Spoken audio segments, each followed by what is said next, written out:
horns.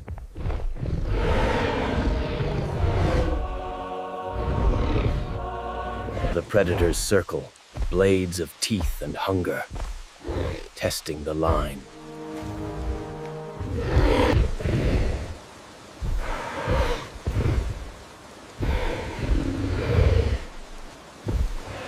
Their eyes are fixed, not on the adults, but on the young, huddled in the center.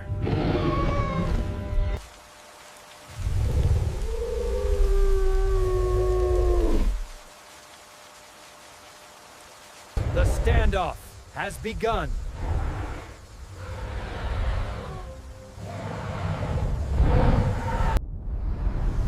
Chapter I, the world of the horned gods.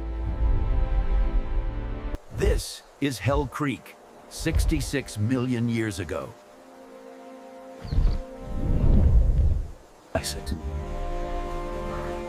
A lush, sprawling world of towering ferns and dense forest.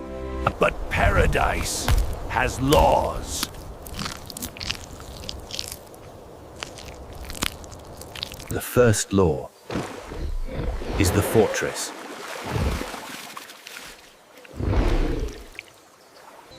For the small, survival is flight. For the slow, it is armor. But for this herd, survival is a wall of bone and muscle, guided by a single mind.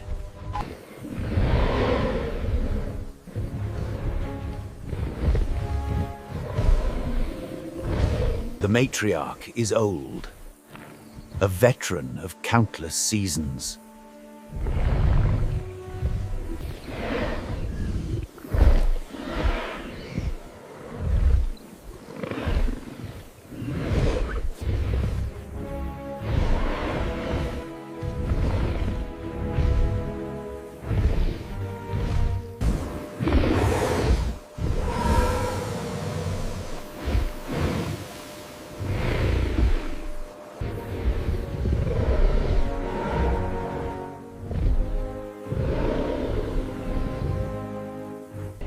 In this world, two shadows define life. First is the tyrant.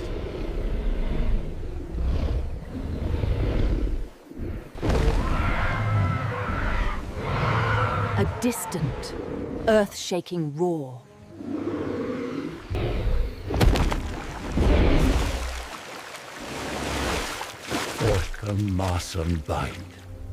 The second shadow is the blade. The dromaeosaur. Small, fast, and organized. They are not a force of nature. They are a conspiracy. And that they are always for one mistake. Chapter 2, the burden of leadership. The herd moves at dawn. The air is cool, the forest floor damp.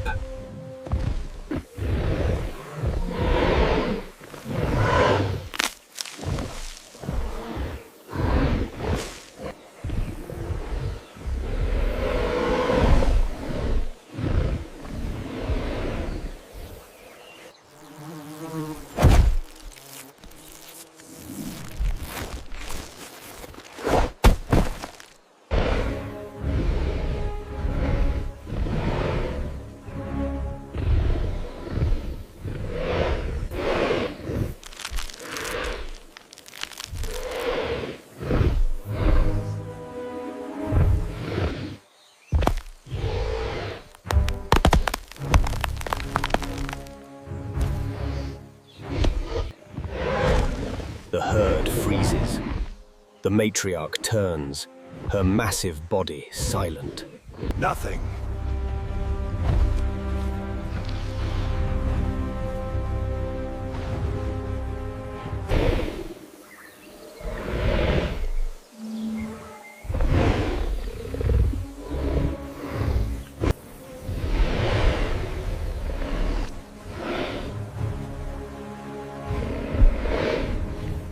From the dense ferns, a flash of mottled brown.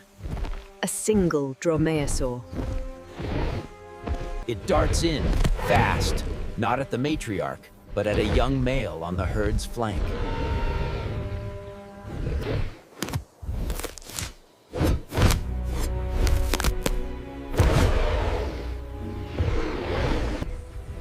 The matriarch does not hesitate.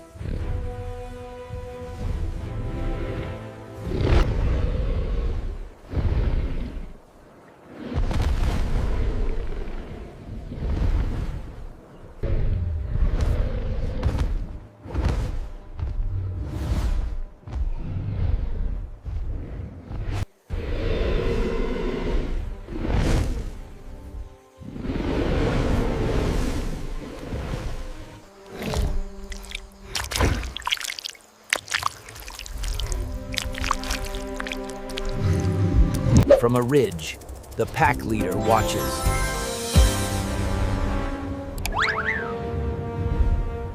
It saw the young male stumble. It saw the gap in the defense.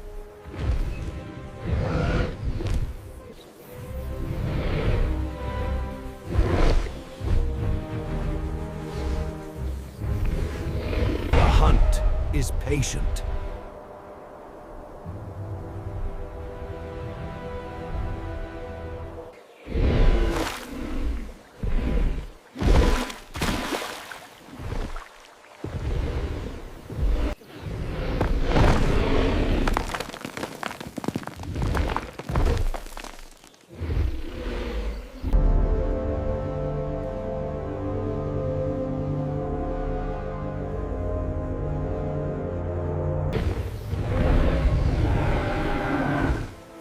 This is a guard. A Tyrannosaurus Rex steps into the clearing. The juveniles panic. A chorus of high-pitched calls.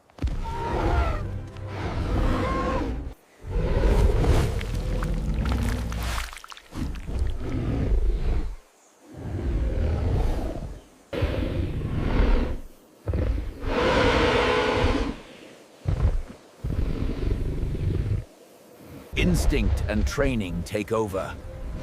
The adults form a circle, horns out.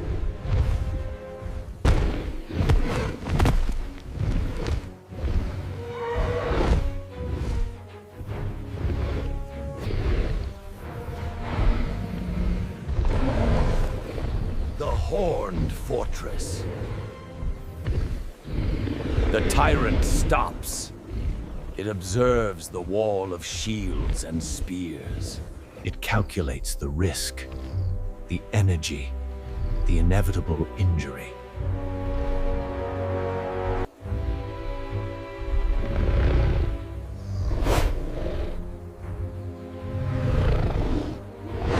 A silent negotiation between two titans.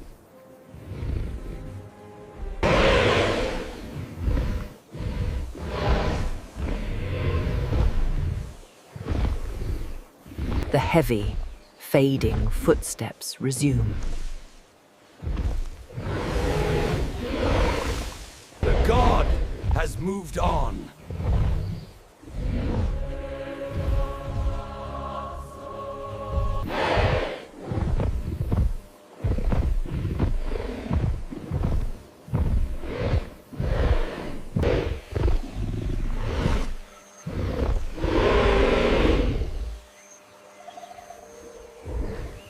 It watched the fortress form. It watched the tyrant retreat. And it saw that the fortress only works. Chapter 3: The Breaking of the Wall. Dusk. The world bleeds into shades of gray and deep blue. The most dangerous time, when shadows come alive. As twilight descends, The Ceratosaurus herd presses on, with predators lurking in the deepening shadow.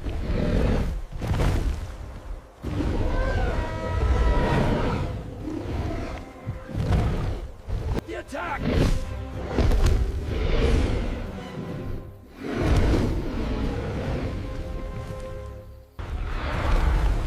This is not a probe. This is a coordinated, desperate assault. The pack, a dozen strong, bursts from the twilight. They are not trying to kill. They are trying to panic, to scatter, to separate.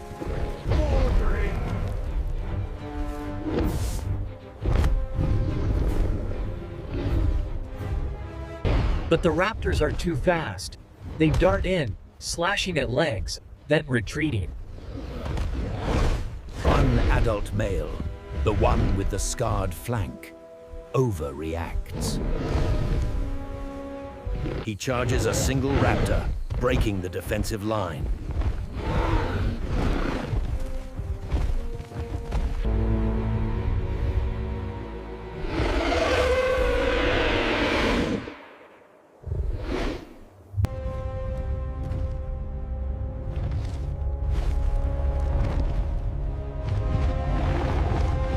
In a flash, 3 dromaeosaurs are through the line.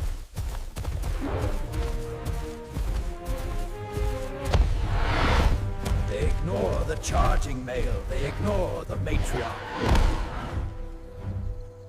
They bolt for the center, for the young.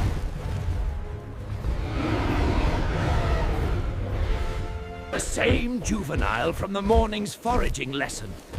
One who stumbled.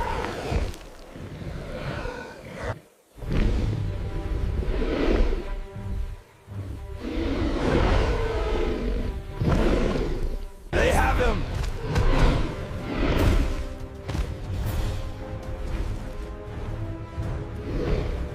The fortress has failed.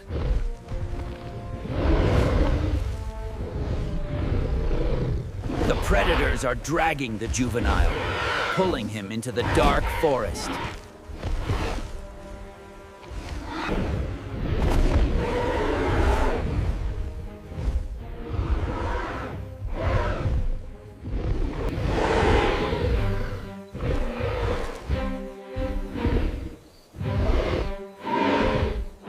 Hold the line for the many, or abandon for the one.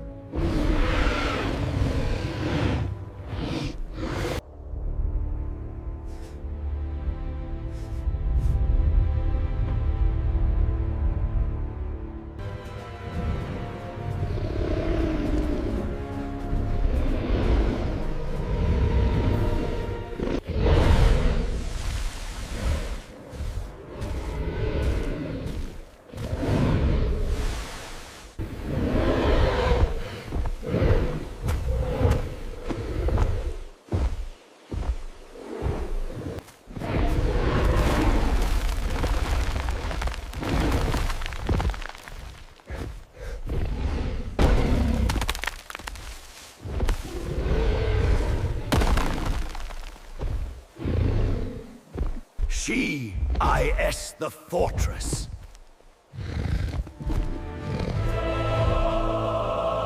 She impales one raptor against a tree, a sickening, wet crunch.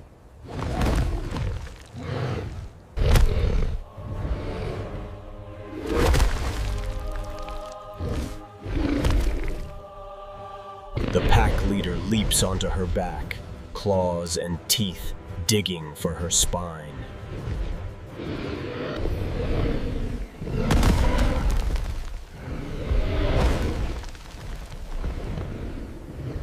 The remaining raptors see their alpha die, and the calculus of the hunt changes.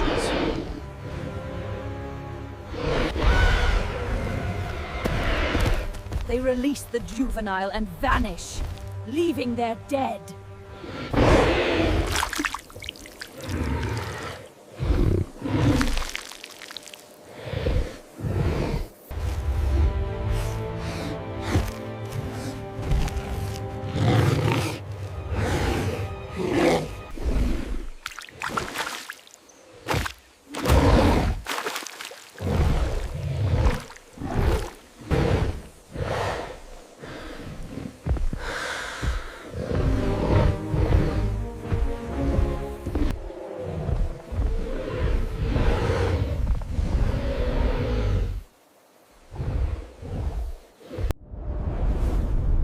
Chapter 4: The Legacy of the Horned Gods. When we look at the fossils of Triceratops, we see an icon. A magnificent, strange creature. A symbol of a lost world. But these are not just fossils.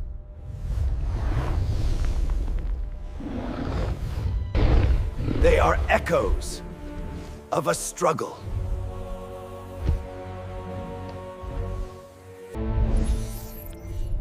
For decades, scientists debated the purpose of this great display.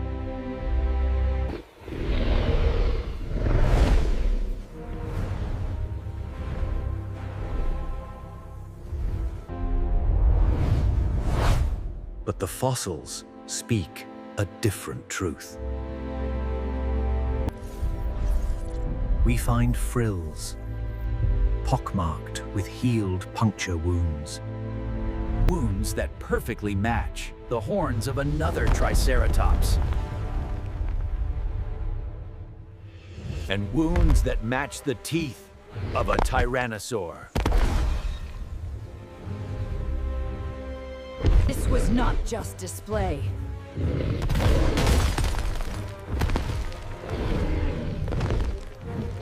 The frill was a shield. A massive, vascularized, living shield.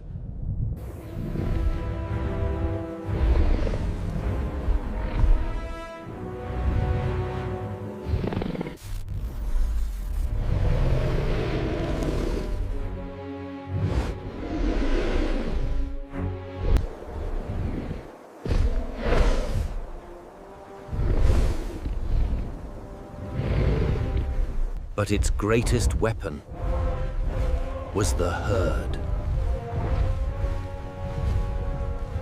The matriarch's stand, her leadership, was the mortar. This isn't a response to immediate danger, but a display of complex social structure. The circle forms with practiced ease. Made Triceratops one of the most successful herbivores of the entire Mesozoic. They did not just survive Hell Creek, they dominated it. The matriarch lives. The juvenile lives.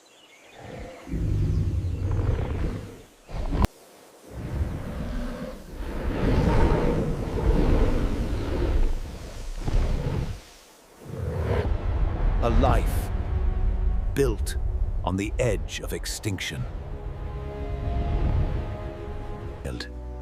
And a fortress, built not of stone.